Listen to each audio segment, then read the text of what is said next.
Hello, and welcome to the Narrowing Path. Walking the spiritual walk, excuse me there.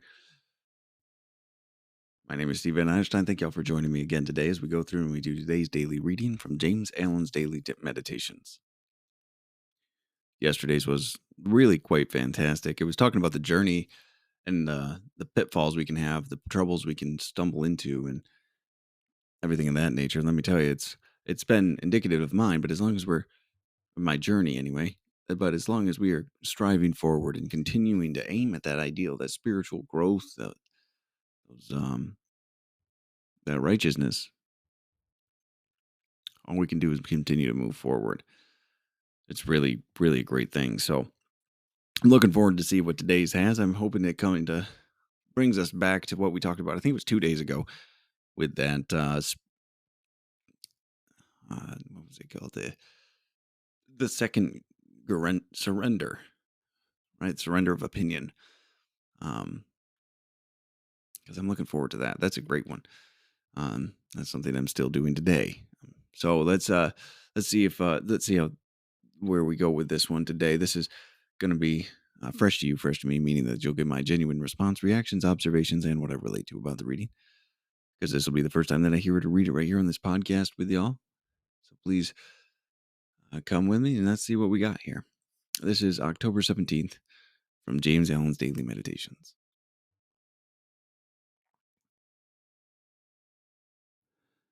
Acquire the priceless possession of spiritual discernment.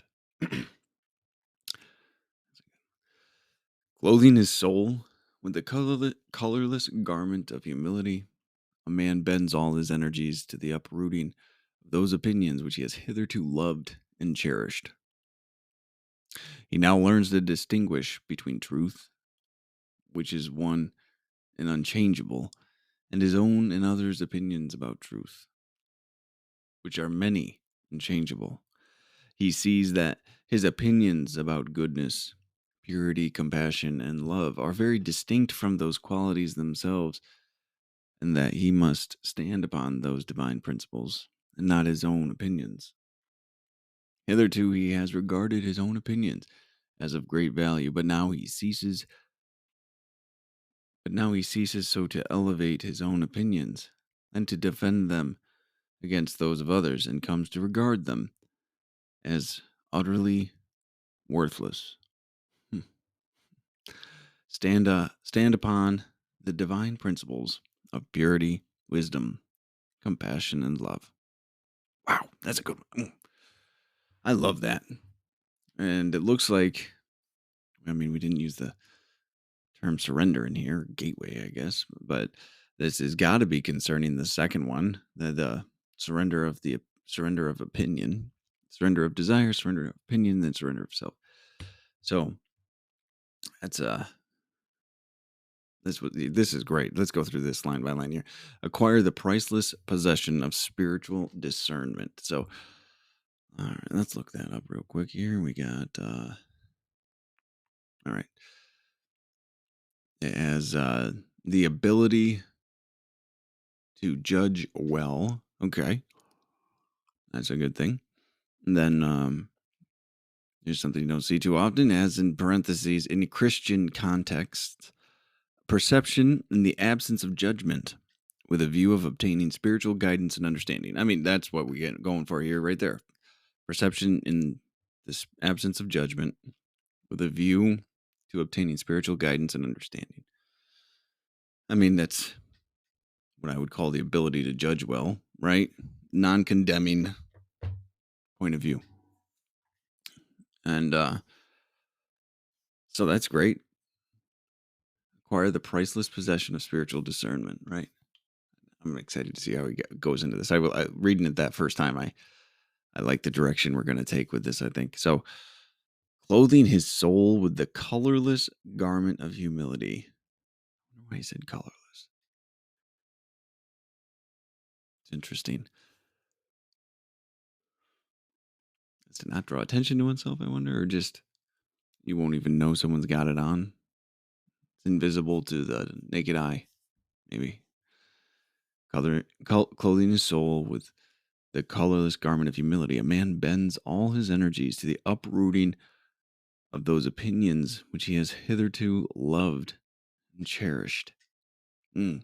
All his energies to the uprooting of those opinions which he has hitherto loved and cherished. So, I mean, that's something that I attack still today. That's something that I do a lot of work on, and I, for a very long time, and still to this day, very attached to my opinions about things.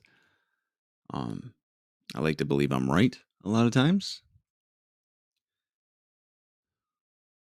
and I can use that in very negative ways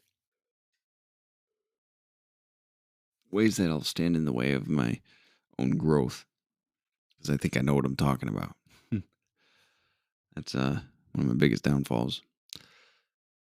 All right, so uprooting those opinions which he has hitherto loved and cherished. I was so attached to my opinions. Now he learns to distinguish between truth, which is one and unchangeable, and his own and others' opinions about truth, which are many and changeable. Well, that's a how to say it. That's got some hot words in it, right? Hot button words. Truth is a lot of people are talking about my truth and this and that, and then people don't like being limited at all. So when it says he learns how to excuse me, he now learns to distinguish between truth and truth, spiritual truths, reality, which is one and unchangeable. It's exactly what it is, how it is. Reality is reality, and that's it at the end of the day. That is truth, which is one and unchangeable, and his own and others' opinions about truth. See, this is the funny part. Well, opinions about truth, which are many and changeable. So, truths are usually simple, truths are usually straightforward, and truths are usually widely accepted, I guess. Here's a good way to say it. But our opinions on what the truth is, or how it should be implemented, or how we need to follow it, or this, that, the other, those others' opinions about truth, which are many and changeable, like they're not fluid. Truth isn't really fluid in the sense of like it's true for you, but not true for them. Truth is just an underlying spiritual reality that affects all dimensions of living. It's our opinions of what the truth is that are many and changeable. And we don't need to be attached to our opinions. People define themselves by their opinions these days, and they're fighting wars over it, killing each other over it,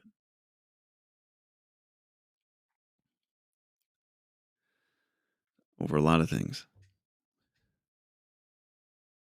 He sees that his opinions, he sees that his opinions about goodness, purity, compassion, and love are very distinct from those qualities themselves, and that he must stand upon those divine principles and not his own opinions. So he sees that his opinions about goodness, purity, compassion, and love are very distinct from those qualities themselves. So it's a we like to talk about these things. Well, I like to talk about these things, but living them, embodying them, practicing them, much different things than just what I say about it. I love that actually. He sees that his opinions about goodness, purity, compassion, and love are very distinct from the qualities themselves, from those qualities themselves, and that he must stand upon those divine principles, not his own opinion. You practice love, purity, compassion, excuse me, goodness, purity, compassion, and love through love in there twice. Well, it is kind of important, but you practice those things to get a full understanding and comprehension of them. That's been my experience. Some of these things you can't describe. and these things you can't really articulate well. At least it's hard for me.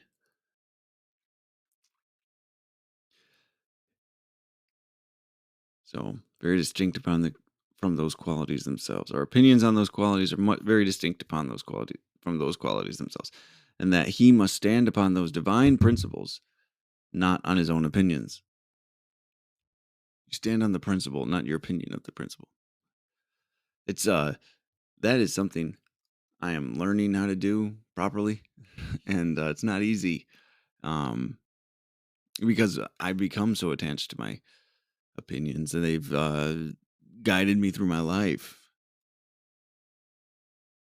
They've been my shining star through the night, right? Like I have used them for my own benefit many, many times, and actually disregarded the truth that was underlying them. I'm not a perfect person, but I'm trying to do better. So stand on the principle themselves, not your opinion of the principle. Hitherto, he has regarded his own opinions as of great value, but now he ceases so to elevate his own opinions and to defend them against those of others, and comes to regard them as utterly worthless. So, truth doesn't. What we're saying here, what James Allen's really talking about, is the fact that truth doesn't need to be defended. Truth just is. There's no argument. Anything else is opinion.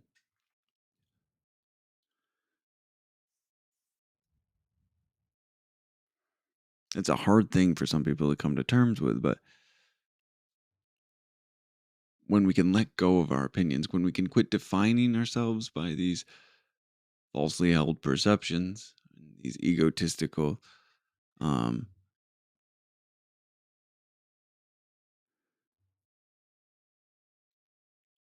expressions of ourselves. I'm not sure how to phrase that without it being triggering for somebody, but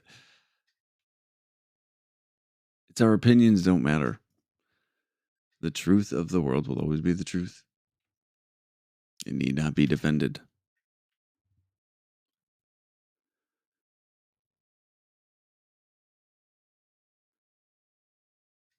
So we don't hold them up. We don't hold our opinions up anymore. We don't seek to defend them.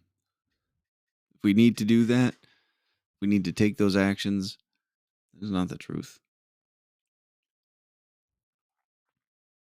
And we regard her and comes to regard them as utterly worthless. My opinions really don't mean anything to anyone. They really don't. So I love this closing line. Stand upon the divine principles of purity, wisdom, compassion, and love. Those are great ones. Purity, wisdom, compassion, and love. If you start there, you'll get pretty far. Practice that in every area of your life and everything that you do, and see how your life changes. Because I promise you it will, in ways you didn't even expect. So, great, amazing reading today. And yeah, I do believe this is probably about that surrender of opinion. I mean, that seems like it'd be affiliated with that. So let's see what tomorrow brings, though. And I'm looking forward to it. So until next time, thanks.